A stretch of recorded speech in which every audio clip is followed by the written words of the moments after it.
Psaume 123, en titre des degrés, nous lisons.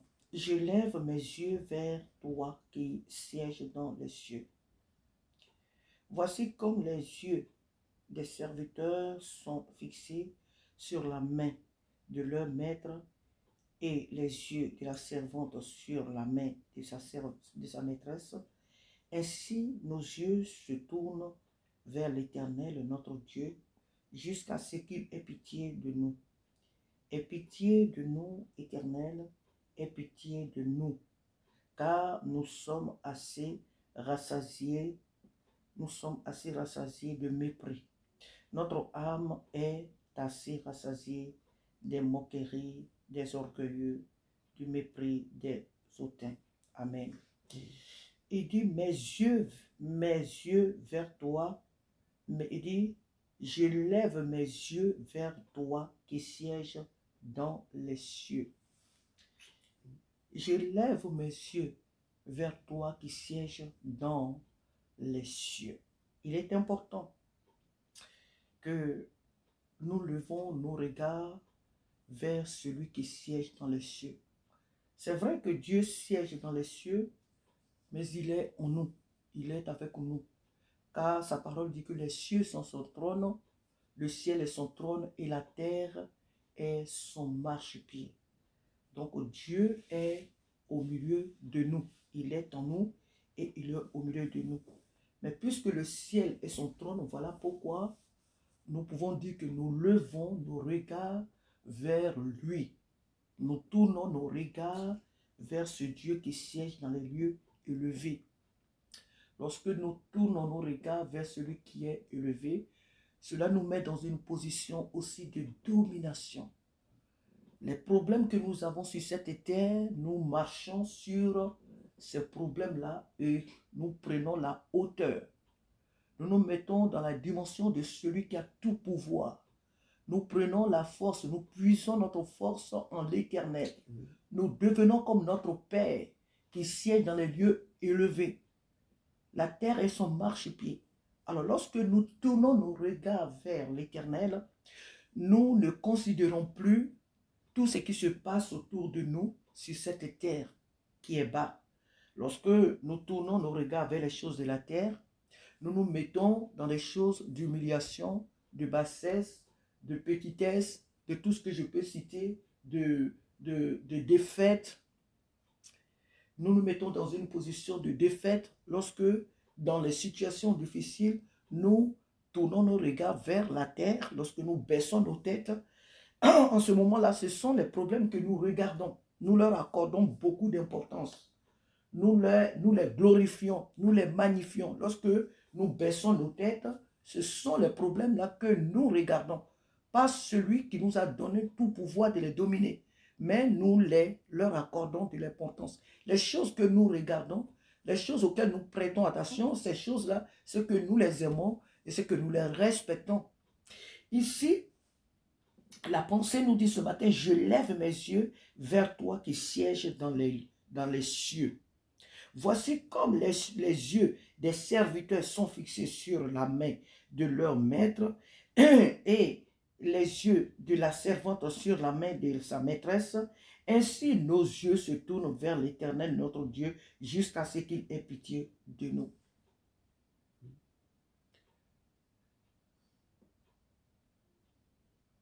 L'homme, voici comme les yeux des serviteurs.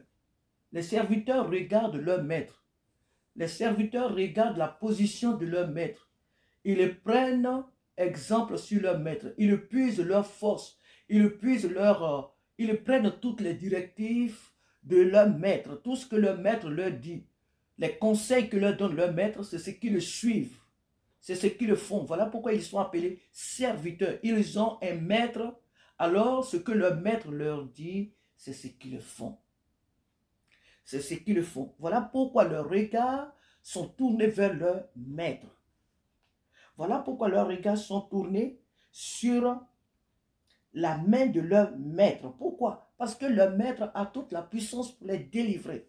Il a le pouvoir de les délivrer. Il a le pouvoir de leur donner des bons conseils, de les conduire dans la bonne direction, de leur montrer ce qui est juste, ce qui est bien. Leur maître ne les laissera jamais dans la défaite. Leur maître ne les laissera jamais dans des situations compliquées. Et donc, voilà pourquoi leur regard se tourne vers leur maître. Alléluia. Voilà pourquoi leur regard se tourne vers leur maître. Alléluia. Oh, sois béni, Seigneur. Voilà pourquoi leur regard se tourne vers leur maître. Alléluia.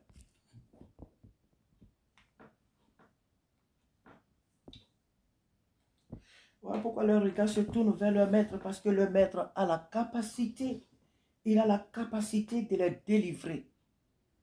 Pourquoi il ne regarde pas peut-être à ses pieds? Pourquoi il ne regarde pas seulement sa face, mais c'est sur sa main? Parce que c'est la main qui travaille. Parce que c'est la main qui libère. Parce que c'est la main qui est le symbole aussi de la délivrance, de la bénédiction. Donc leur regard, voici comme les yeux des serviteurs sont fixés sur la main de leur maître. Parce que le maître, c'est avec la main qu'on donne, c'est avec la main qu'on bénit, c'est avec la main qu'on sauve, c'est avec la main qu'on travaille. Et donc ici, le symbole ici de la main, l'exemple ici de la main, veut tout simplement dire que c'est la main du maître qui libère, qui peut les libérer, qui peut les sauver, qui peut les garder, qui peut les bénir. Mais ici, parlant de notre Dieu, que ce soit sa bouche, sa tête, ses pieds, tout son être libère. Amen. Mais ici, c'est un symbole qui est donné, la main de leur maître. Et les yeux de la servante sur la main de sa maîtresse. Les deux, les serviteurs et la servante, eux, ils regardent la main de leur maître. La maîtresse, la servante sur la main de sa maîtresse, pour lui donner les directives, pour lui montrer ce qu'elle doit faire. Et les autres aussi, c'est pareil. Ce matin, le Seigneur veut que, effectivement, que nos regards se tournent vers ce que sa main est capable de faire dans ce ministère, dans nos vies. Nous devons avoir les regards fixés sur notre Père. Nous devons avoir les yeux fixés sur notre Dieu, sur sa main qui est capable de nous délivrer. La main de notre Maître est assez puissante pour nous délivrer de toutes les situations compliquées, difficiles, et je ne saurais comment les nommer. La main de notre Dieu est capable de nous retirer du profond, des prisons où les âmes peuvent être. La main de l'Éternel est capable de nous retirer des entrailles, des problèmes compliqués, difficiles, même si c'est en enfer que les âmes se trouvent. Sa main est capable de retirer, d'enlever des âmes de l'enfer. Sa main est capable de libérer les âmes qui sont emprisonnées dans des prisons inimaginables, comme le Seigneur m'a déjà révélé pour certains cas. La main de Dieu est capable, là où les hommes ne peuvent pas rentrer, dans les tours fortes, dans des prisons, dans des forteresses où des âmes sont tenues captives, la main de l'Éternel est capable d'aller dans ce lieu-là pour extraire les âmes, pour libérer les âmes, pour briser les fondements de ces prisons-là, pour libérer les âmes qui lui appartiennent. La main de l'Éternel délivre. La main de l'Éternel libère. Alléluia. Voilà pourquoi leurs regards sont tournés vers la main de leur maître. Pourquoi? Parce qu'ils savent que la main de leur maître et leur maîtresse-là, ce n'est pas une main humaine. Ce n'est pas une main de défaillance. Ce n'est pas une main qui est faible. Ce n'est pas une main qui commet des erreurs. Non, c'est la main de l'Éternel. C'est la main de Dieu. Parce qu'il dit, toi qui sièges, il dit, je lève mes yeux vers toi qui sièges dans les cieux. Donc ils savent que celui vers qui, la main de celui vers qui se tourne là, ce n'est pas un homme. Il siège dans les cieux. Il domine sur toutes choses. C'est lui le créateur de toutes choses. Sa main délivre. Sa main libère. Voilà pourquoi leur regard se tourne vers la main de celui qui siège dans les lieux très hauts. Ils oublient leurs problèmes. Ils oublient leurs difficultés. Ils oublient qu'ils n'ont pas de travail. Ils oublient qu'ils n'ont pas de femme. Comme ici, si c'était, ce ne sont que les problèmes que nous citons souvent parce que c'est la vérité. C'est ce que nous avons sur cette terre comme souci. Ils oublient qu'ils n'ont pas tel, qu'ils ont des manques. Ils oublient qu'ils sont persécutés, ils traversent des moments difficiles, ils n'ont pas à manger. Ils oublient qu'ils sont même jetés en prison à cause de leur fidélité à ce grand roi. Ils oublient tout ce qu'ils traversent sur la terre et leur regard se tourne vers celui qui siège, la main de celui qui siège dans les lieux très hauts. Parce que celui-là, quand il se lève, rien ne lui résiste. Parce que celui-là, il est libère. Sa main délivre, sa main sauve, sa main brise les forteresses, sa main renverse les situations démoniaques, rien que pour sauver ses enfants. Sa main, tout simplement, est une main puissante. Et ce matin, cette maison, nous devons également nous tourner nos regards vers cette main-là, qui seule a la possibilité de transformer cette maison, de libérer cette maison, de sauver cette maison. On n'a pas dit qu'on n'est pas sauvé, nos âmes sont sauvées. Mais on veut parler de certaines situations que nous pouvons traverser dans notre marche avec le Seigneur.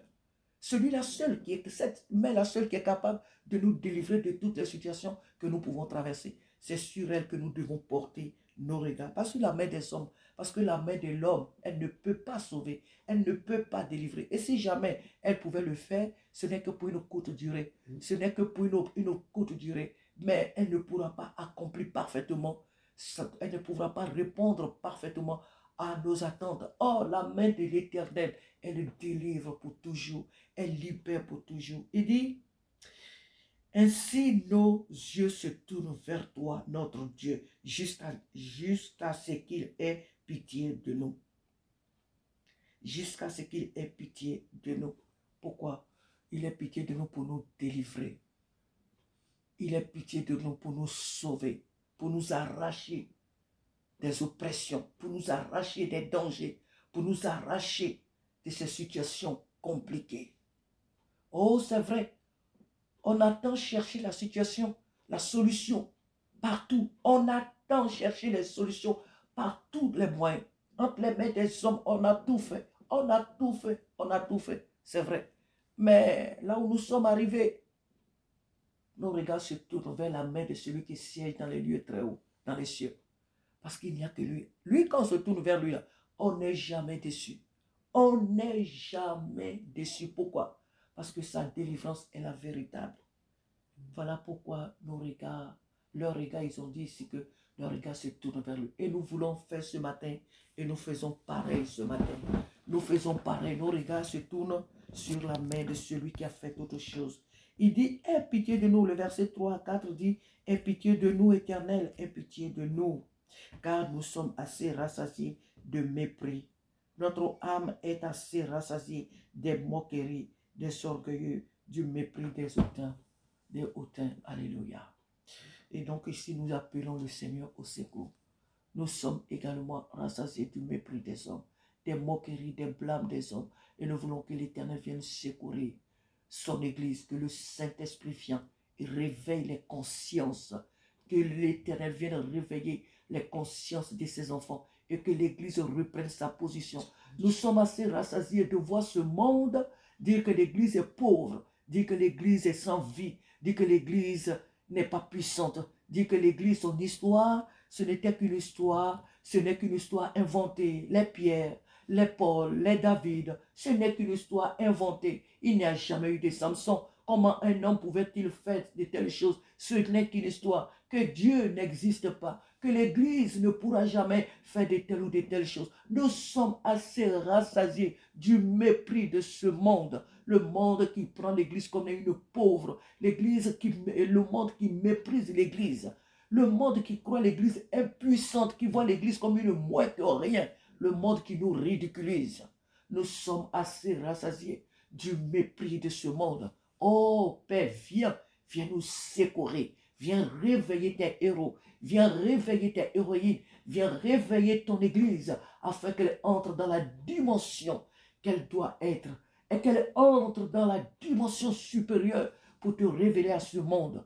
Pour que ce monde sache qu'il ne s'est pas créé lui-même et que c'est toi Dieu qui l'a créé. Et que c'est toi qui domines sur ce monde, c'est toi qui domines sur les nations, sur toute la terre. Pour que le monde sache qu'il a un créateur. Pour que le monde sache que tu as tes ambassadeurs et tes ambassadrices sur cette terre. Pour que le monde sache que ce que tu as fait autant au temps de l'Ancien Testament, au temps du Nouveau Testament, tous les prodiges, tous les miracles qui ont été opérés à travers cette Bible, que toi, Dieu, tu n'as pas changé et que tu es le même et que ce que tu as fait au temps passé, tu le fais, tu le feras encore, tu le feras éternellement et que toi, Dieu, c'est toi le véritable et que tu existes.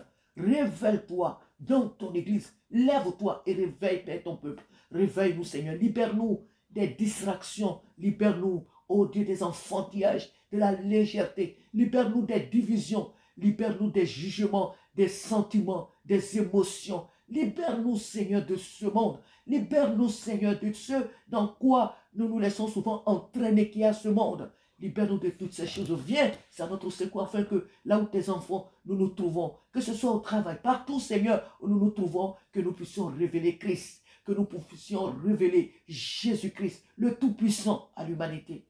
Que là où nous sommes, par ta puissance, nous puissions révéler la grandeur nous puissions révéler ta grandeur là où nous habitons, là où tu nous amènes, là où tu nous amènes. Alléluia. Et nous sommes assez rassasiés des moqueries, des orgueilleux, du mépris, des hautains. Le monde se moque de l'église. Pour nous donner même des salles pour prier, c'est un problème. Dès qu'ils attendent que tu veux louer une salle pour prier, ils ne veulent pas. Et la salle est là, elle est délabrée, elle est tout. Ils préfèrent que la salle là, elle tombe, que la maison, elle tombe, que de la donner à des gens qui veulent prier. Ils refusent. Ils causent toutes sortes de difficultés à l'église sur la terre. Ils posent toutes sortes de barrières. Tu veux prêcher l'évangile ici, on dit non, là, on ne doit pas prêcher, on ne doit pas parler de Dieu. Aujourd'hui, on interdit la parole de Dieu de circuler dans les écoles. On interdit aujourd'hui la parole de Dieu de circuler dans les lieux publics et privés. On interdit, on fixe des bornes à Dieu. Et l'église est sur cette terre. Le Tout-Puissant, la Toute-Puissante, elle est sur cette terre. Le Saint-Esprit, l'indoctable, le Tout-Puissant, il vit en nous. Et le monde nous pose des conditions pour annoncer l'évangile.